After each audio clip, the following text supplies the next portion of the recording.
Have you ever noticed that there hasn't been any good Poison Ivy action figures? I mean, the DC Bomshells was okay and the PlayArts Kai was passable, but aside from these, the iterations have been weak in my opinion. On top of this, WB fumbled the bag by contracting Kenner of all companies to do the only live action iteration that we've had of her. I mean, none of these matched what we saw on film, and despite McFarlane's attempt last month, there was still so much more to be explored. The figure was good for what it was, a McFarlane figure, but there was still an itch that needed to be scratched. For some reason, we've seen a lot of premium figure companies do statues of her, but not ever any 6-inch action figures that were actually worth a damn. Enter Hush Mafex number 198. Not only do we get a fan favorite depiction of the character, but it's also a Mafex, so you know you're going to be getting your money's worth, and boy did they refuse to fail here. Included is 2 extra head sculpts, 4.5 pairs of hands, yes half, and I'll get into that a little bit more later, a suitcase with a stack of cash, and a good amount of vines for accenting her and other characters. Now, correct me if I'm wrong, but I'm pretty sure this is the most accessories that we've seen come with a single Poison Ivy figure. And I would say that at a price point of $80, which is what I paid with tax and shipping, that the value being offered here is well worth it, and this thing stands above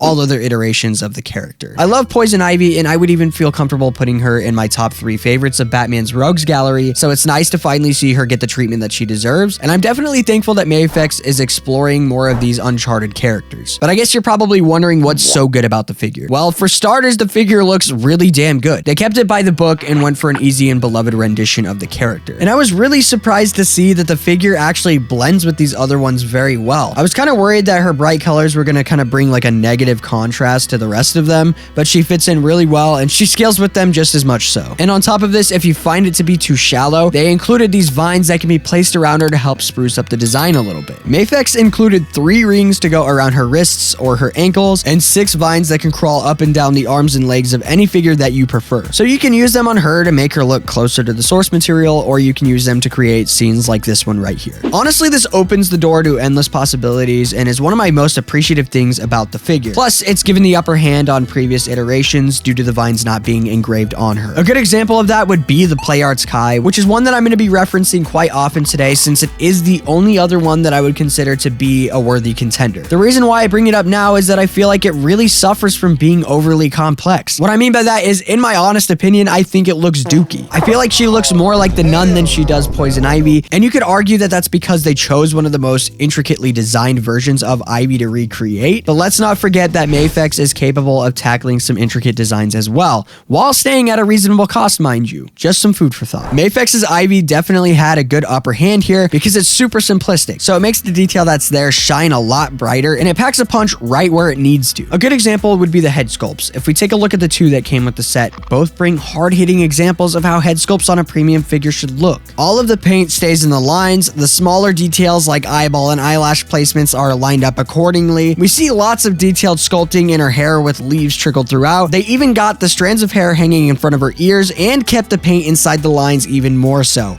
Just look at how thin that is. It's crazy to see that there weren't any paint splotches on this thing. Weirdly enough, this is one of the only figures that I think have done the heads perfectly. They pop off and back on with just the right amount of force, and it doesn't feel like a chore to have to interchange them. The only few things here that I can complain about is that when you put her head facing straight down, her hair does stick straight out from her back. This issue can be found on the PlayArts version as well, and I honestly can't think of a viable solution other than a head sculpt with an additional hairstyle. And obviously, they're not going to put that much effort into fixing an issue that exists with pretty much every other female figure out there. Lastly, they seem to misproportion her wrists and her calves as they look to be a little bloated in my opinion. I couldn't think of a reasonable explanation for this though, because my Scarlet Spider didn't have the same issue and he was released just a few months prior. And come to think of it, neither did my Harley Quinn Mafex, which comes from the same Hush line. So I really don't know what happened here, why it ended up doing that. If anybody has any ideas, please feel free to let me know down below. Moving on to the articulation, and I believe that it is the best articulated Ivy that we've seen to date. It hits all the same functionality as other Mafexes, with the only real setback being that she can't bend her arms or legs all the way, which is really weird coming from Mafex, but this is due to the previously mentioned issue of her arms and calves being too thick, and sadly, it's pretty much rendered the double jointed functionality of her elbows and knees redundant. But aside from this issue, the articulation is great. You can't really ask for any more than this. You can bend render any way that's needed, and the possibilities are still endless here,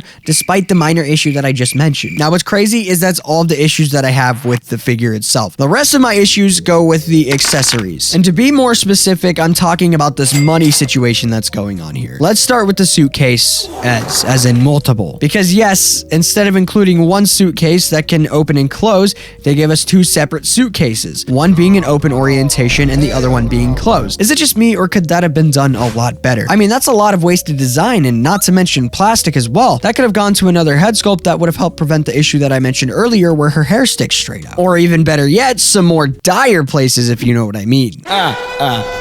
On top of this, we're given a whole nother two accessories to tackle one obstacle, this money stack right here. Remember earlier when I said that they gave us a half pair of hands? Well, this is where that comes into play. There's one singular hand that has a peg in it, and it connects to the back of this wad of cash, and it's just like, stab. Now we're doing way too much. It would have been different if they had crafted a wad of cash that could fit snug into one of her hands. But instead, the hand that they gave us for holding the cash has this peg in the palm, and it ruins the aesthetic, making me not want to use it for anything else. And for the suitcase issue, they could have given us one suitcase with a hinge that would open to reveal a stack, maybe a couple wads of cash, which would all fit into one of the already existing hands. At the very least, I would have liked to have seen them tackle this wad of cash in the same manner as Batman's grappler, where it was part of the hand's mold. That was super nice in my opinion, because it mitigated the need for a grappler gun outside of an extra hand just to hold it in the first place. But with that being said, I've seen less accessories come with the Mafex for a higher price, so I'm not too worried about it affecting the overall value of the figure. They did give us the old plain Jane Mafex stand, which I do see as a missed opportunity. I think it would have been cool to have her kind of wrapped in vines with the stand or something, or make some sort of throne like the one that we saw in Batman and Robin, or really just anything other than what we got, I think would have been better. But honestly, for what it is, it's really good, and I'm super happy to see it, mostly because it's going to raise the bar a little bit higher, and other companies are going to have to compete to make better ones. So all in all, the issues that I have with it are very minor. I'm not saying that the figure is bad by any means. It's just the idea that they haven't really manufactured anything that was worth a damn until now, and this is what we got. At the end of the day, I'm happy with it. I would say it's the best Poison Ivy that's out there. I mean, it's the most well articulated, it looks the best, it has the most amount of accessories. So honestly, if you're in the market for a good Poison Ivy action figure, this is going to be the one. I'm honestly going to coin this as the best Poison Ivy out there for now. Maybe somebody else will come along and make a better one, who knows? And that's why this figure is honestly really important. It's giving love to a character that hardly ever gets the spotlight, and it's doing it right. A lot of companies like to overshadow the background characters, and this is just one more reason to love Mafex. I'm definitely excited to see which direction Mafex goes with next. I mentioned in my last video that I'm really psyched for the Nightfall figures that are coming out later this year, and that's just one more example of them doing something right. I think that we could use a few more characters from that series as well. I know we already had an Azrael, but it would be nice to get a Catwoman as well, or something like that. So Mafex, if you're watching, this is free ideas. Please give us a Nightfall Catwoman and we will love you forever. Also, send me figures. I want to know who you guys think is criminally underrated as a character, and who you think Mafex and these other companies should be making figures of. I think that opens the door to a lot of very, very interesting answers, and one I would like to see would be something like Firefly. I feel like it's been a long time since we've gotten a good rendition of Firefly. But anyway, thank you very much for watching to the end of the video. It really does mean a lot to me. If you enjoyed today, please consider subscribing, and if you want to take a step further to help support the channel, there are some affiliate links in the description below. I hope you have a wonderful day, and as always, stay awesome.